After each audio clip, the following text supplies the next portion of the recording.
October 12th, 1492. The sun rises over an island the Taíno people call Guanahani. The water is turquoise, impossibly clear. Children play along the shore. Women weave cotton hammocks under palm trees. Men prepare for the day's fishing. It's paradise, a word that doesn't do it justice because paradise is a concept invented by people who've lost something beautiful.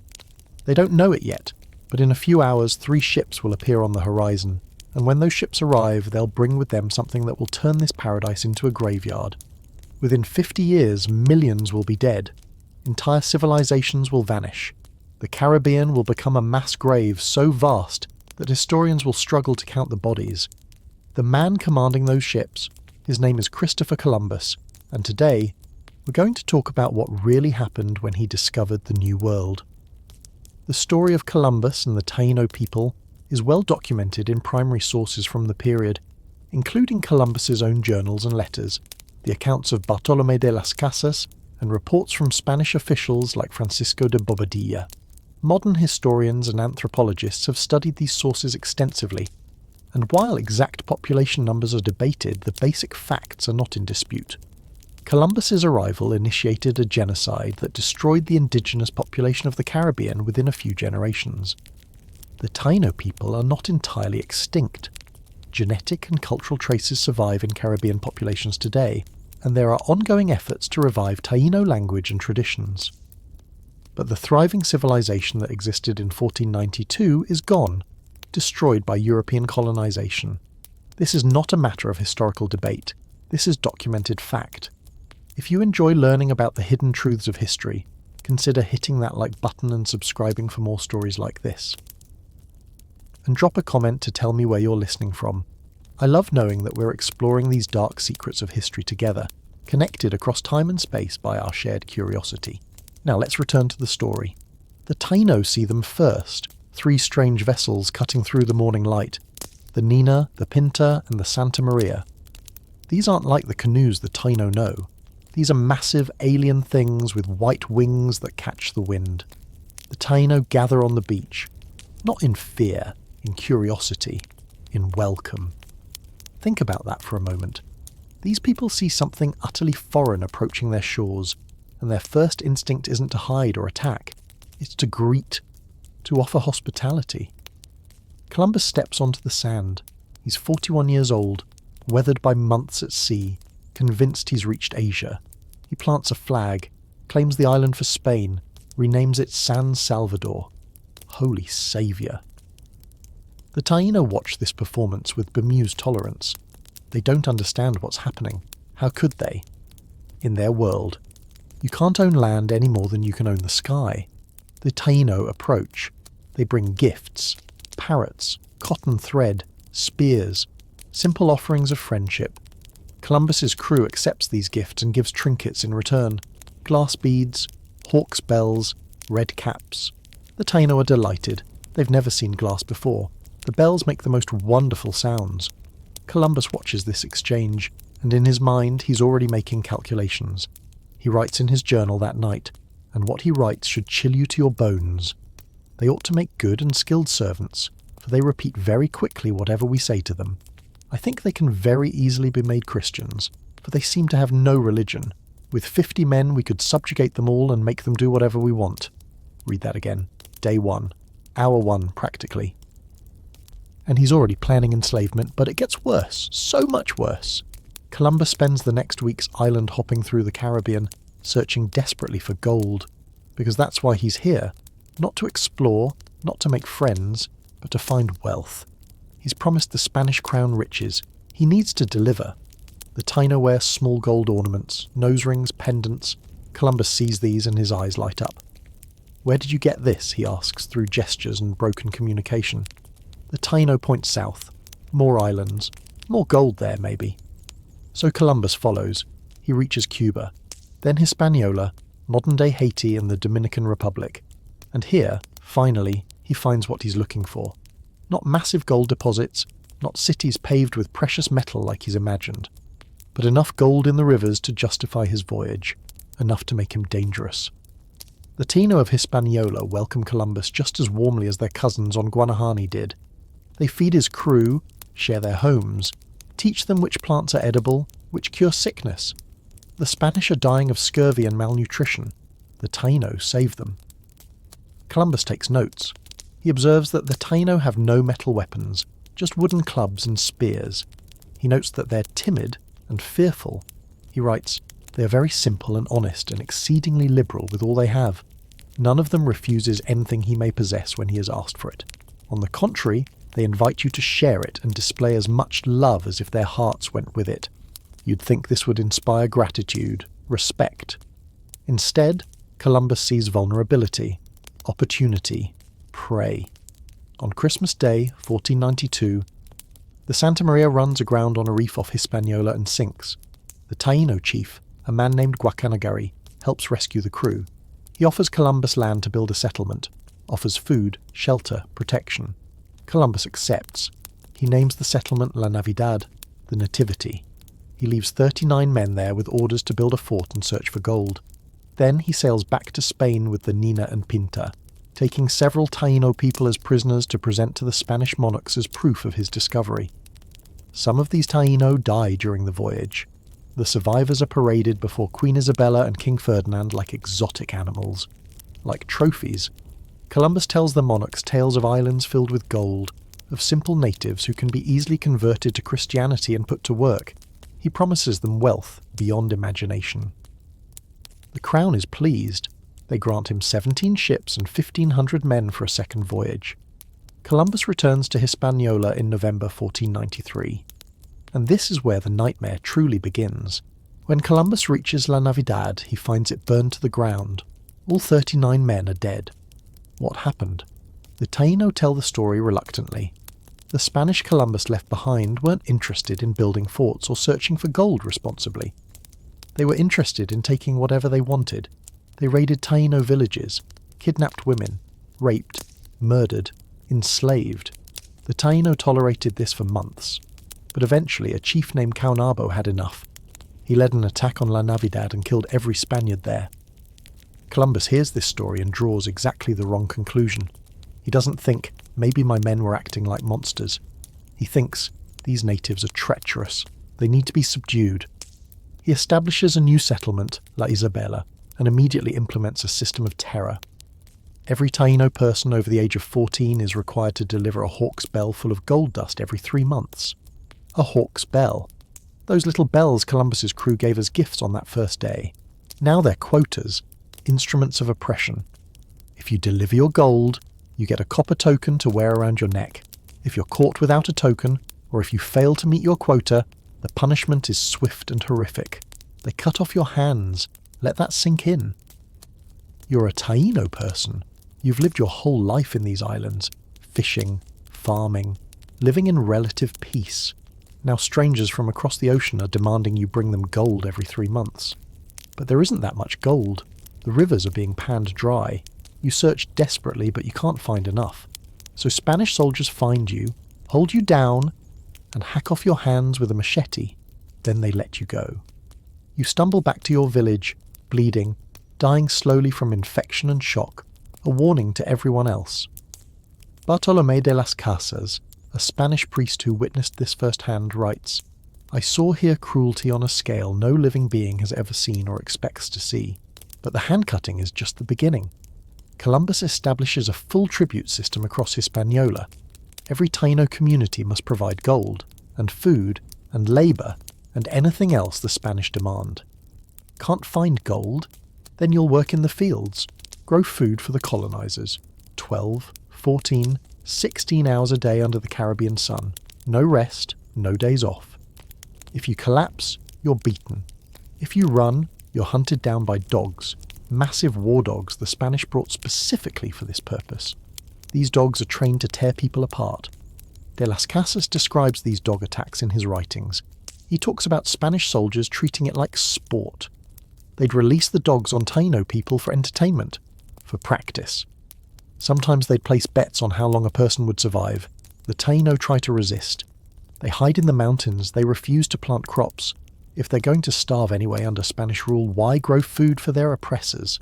Some communities choose mass suicide rather than enslavement. Mothers kill their children and then themselves, preferring death to watching their babies grow up as slaves. Columbus responds to resistance with overwhelming violence. He sends out raiding parties, armed soldiers who sweep through villages, killing indiscriminately, men, women, children. It doesn't matter. The message is clear: obey or die. In 1495, Columbus decides to test whether the slave trade might be more profitable than gold mining. He rounds up 1,500 Taíno people, 1,500 human beings, and forces them to march to La Isabela. 500 of the best specimens are selected and shipped to Spain to be sold as slaves. 200 die during the voyage. The survivors are sold in markets in Seville. Queen Isabella, to her credit, is reportedly horrified when she learns about this. She orders the Taíno returned to Hispaniola, but by then, most are already dead. The remaining 1,000 Taíno from that roundup, Columbus tells his men they can take whoever they want. So the Spanish colonists each claim Taíno people as personal slaves. The rest are released. But released is a generous word. They flee into the wilderness, traumatized, separated from their families, many dying of disease or starvation in the following weeks. Let's talk numbers, because the scale of what happens next is almost incomprehensible. When Columbus arrives in 1492, Hispaniola has a Taíno population estimated between 250,000 and 1 million people. Historians argue about the exact number, but let's be conservative and say 300,000. By 1496, 4 years later, 2/3 are dead. 2/3. In 4 years. By 1508, fewer than 60,000 remain. By 1531, only 600 Taíno people are left alive on Hispaniola. 600, from hundreds of thousands. By 1550, they're functionally extinct. This isn't gradual decline, this is annihilation. This is genocide happening in real time, documented by Spanish priests and officials who are watching in horror. What kills them? A perfect storm of atrocities. First, disease. The Spanish bring smallpox, measles, typhus, influenza, diseases the Taíno have no immunity to. Entire villages are wiped out by epidemics. You watch your children develop fever, then pustules, then die screaming in agony. You watch your parents, your siblings, your spouse, and there's nothing you can do. The Spanish have no interest in helping. Often, they're relieved. Fewer natives means less resistance. Second, slavery and overwork. The Taíno aren't used to the kind of labour the Spanish demand. They're fisher people, farmers of cassava and maize. Now they're forced to pan for gold in rivers for hours, standing in water, bending over, their backs breaking. Or they're working plantations, harvesting crops from dawn to dusk. Their bodies give out. They collapse. They die. Third, starvation. The Spanish take all the food. The Taíno are growing crops, catching fish, but they're not allowed to eat it. It all goes to the colonizers, so the Taíno starve in the middle of plenty. Children's bellies swell from malnutrition. Adults become skeletal. The Spanish don't care. Fourth, outright murder. When the Taíno resist, the Spanish massacre them. When they don't meet quotas, the Spanish execute them. When the Spanish are bored, they kill for sport. De las Casas records instances of Spanish soldiers betting on who can decapitate a person with a single sword stroke. He describes soldiers skewering children on pikes. He talks about Spanish men who test the sharpness of their blades by slicing open pregnant women. Are you horrified yet? Because we're not done. Let's focus back on Columbus himself, because he's not just permitting this cruelty, he's orchestrating it. In 1500, Francisco de Bobadilla arrives from Spain to investigate complaints about Columbus's governance. What he finds is so appalling that he immediately arrests Columbus and sends him back to Spain in chains. Bobadilla documents Spanish colonists hanging from gallows everywhere. He finds a system of torture chambers. He interviews Taíno survivors who describe systematic rape, mutilation, and murder. He hears testimony from Spanish settlers who are disgusted by Columbus's brutality. And these are conquistadors talking, men who aren't exactly squeamish. Bobadilla's report describes how Columbus punished a Spanish woman who suggested he was lowborn by having her stripped naked, paraded through the town on the back of a mule, and having her tongue cut out. This is how he treats Spanish colonists who disrespect him. Imagine what he does to the Taíno. Columbus's own son, Fernando, writes about his father ordering Taíno people's noses and ears cut off for minor infractions. These mutilated people are then sent back to their villages as warnings. Michel de Cuneo, an Italian nobleman who sails with Columbus, writes a letter describing his own rape of a Taíno woman. He's casual about it, matter of fact. He describes how she resisted, so he thrashed her mercilessly with a rope until she gave in. Then he adds, almost as an afterthought, that Columbus gave him this woman as a gift. Read that again. Columbus is giving women to his men as rewards, as property. This is the man we built statues for, the man we named a holiday after. The Taíno aren't passive in all this. They fight back as best they can, but they're facing impossible odds. Caunabo, the chief who destroyed La Navidad, continues to resist. He leads guerrilla attacks against Spanish settlements. For a while he's successful. His warriors know the terrain, know how to disappear into the mountains, know how to strike fast and vanish. But the Spanish have horses, armour, guns, crossbows, and those war dogs. They have steel swords against wooden clubs. The technology gap is insurmountable. Columbus eventually captures Caunabo through trickery. He invites the chief to a peace negotiation, promises safe passage. Caunabo arrives in good faith. Columbus has him seized and clapped in chains. He's put on a ship bound for Spain to be displayed before the king and queen. He dies during the voyage, whether from disease, greed, despair, or deliberate murder, we don't know. After Caunabo's capture, Taíno resistance fractures. Some chiefs continue fighting, others try negotiation. Maybe if they cooperate, the Spanish will be merciful. They're wrong.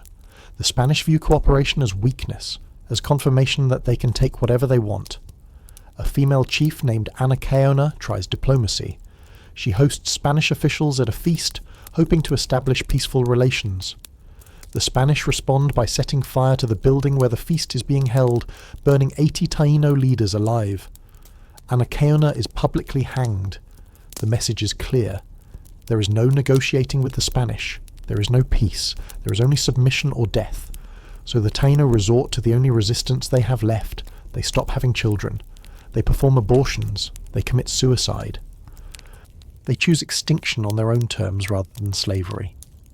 De las Casas writes, they can no longer bear the burden of labour, and thus they kill themselves with poison, or they hang themselves, or they kill their children.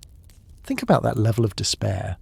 What must you be experiencing to decide that death, for yourself, for your entire people, is preferable to living under Spanish rule? We keep coming back to Bartolomé de las Casas, because he's one of the few Spanish people who bothered to document what was really happening, and one of the even fewer who was horrified by it. De las Casas arrives in Hispaniola in 1502 as a young man. At first he's like the other colonists. He owns slaves. He profits from the encomienda system, a system where Spanish settlers are entrusted with Taíno people to convert to Christianity, but which in practice is just slavery with a religious excuse. But in 1514 something changes. De las Casas is preparing a sermon when he reads a passage from the book of Sirach. The bread of the needy is the life of the poor. He who withholds it is a man of blood. He looks at his slaves, really looks at them, sees them as human beings, not property. And he's struck by the magnitude of what he's participating in. He frees his slaves, he becomes a Dominican friar, and he spends the rest of his life, 5 decades, fighting against the encomienda system and documenting Spanish atrocities. His most famous work, a short account of the destruction of the Indies, is published in 1552. It's a catalogue of horrors, page after page of detailed descriptions of massacres, tortures, enslavements. It's so graphic, so damning, that when Protestant countries get hold of it, they use it for propaganda. See how evil Catholic Spain is? But here's the thing. De las Casas isn't exaggerating. Modern historians have verified his accounts. If anything, he's understating the horror because even he struggles to find words for what he witnessed. He writes, I have seen such terrible things that I dare not describe them. In just 2 or 3 months from warfare, slavery and the mines, more than 7,000 children died on Hispaniola. 7,000 children in 2 or 3 months on one island. De las Casas is an imperfect hero. He initially suggests importing African slaves to replace Taíno labour, an idea he later recants and repents, but the damage is done. His suggestion helps justify the Atlantic slave trade, but at least he tried, at least he bore witness. Most Spanish colonists didn't even do that. The horror doesn't stay confined to Hispaniola, Columbus makes 4 voyages total. Each one brings Spanish colonizers to new islands, new coastlines. And wherever the Spanish go, the pattern repeats. Jamaica, Puerto Rico, Cuba, the Bahamas, the Lesser Antilles. One by one, the indigenous populations collapse. Gold mines open. Slaves are worked to death. Diseases spread. Resistance is crushed. People die by the thousands, by the tens of thousands, by the millions. By 1520, the Caribbean is a graveyard. The Spanish have moved on to the mainland, Mexico, Central America, South America. They're conquering the Aztecs, the Incas, and hundreds of other civilizations. The genocide that began in 1492 is just getting started. Globally, historians estimate that the indigenous population of the Americas, which stood at around 50 million in 1492, drops to around 5 million by 1600. That's a 90% death rate. 90% of an entire hemisphere's population gone in just over a century. This is, without exaggeration, one of the largest demographic catastrophes in human history, and it starts with Columbus stepping onto that beach in October 1492, looking at the peaceful Taíno people and deciding they'd make good slaves. So what happens to Columbus? He returns to Spain in chains after Bobadilla's investigation, but he's too valuable to the crown to stay in prison for long. King Ferdinand, Queen Isabella has died by this point, releases him. Columbus is stripped of his governorship, but he's allowed to keep his wealth and titles. He makes one final voyage to the Americas in 1502, still searching for that passage to Asia, still convinced he hasn't found a new continent. He's 51 years old, suffering from arthritis and eye inflammation. The voyage is a disaster. Ships sink, crews mutiny. He's stranded in Jamaica for a year before rescue arrives. He returns to Spain in 1504, sick and embittered. He spends his final years petitioning the crown for more money, more recognition. He feels underappreciated. He thinks he deserves more credit for his discoveries. He dies in 1506 at age 54 in Valladolid, Spain. He never understands the magnitude of what he's set in motion. He never acknowledges the oceans of blood he's spilled. He dies thinking he's been to Asia, dies believing he's a great explorer who never got the recognition he deserved. He's buried in Valladolid, then exhumed and moved to Seville, then supposedly moved to Santo Domingo, then maybe to Havana, then back to Seville. Even in death, nobody can agree on where to put him. Meanwhile, in the Caribbean, the few surviving Taíno people are trying to maintain their culture, their language, their identity. But it's a losing battle. The Spanish intermarry with them, dilute their bloodlines. The Taíno culture slowly fades. The language dies out. By the 1600s, you'd be hard-pressed to find anyone in Hispaniola who can trace pure Taíno lineage. The genocide is complete.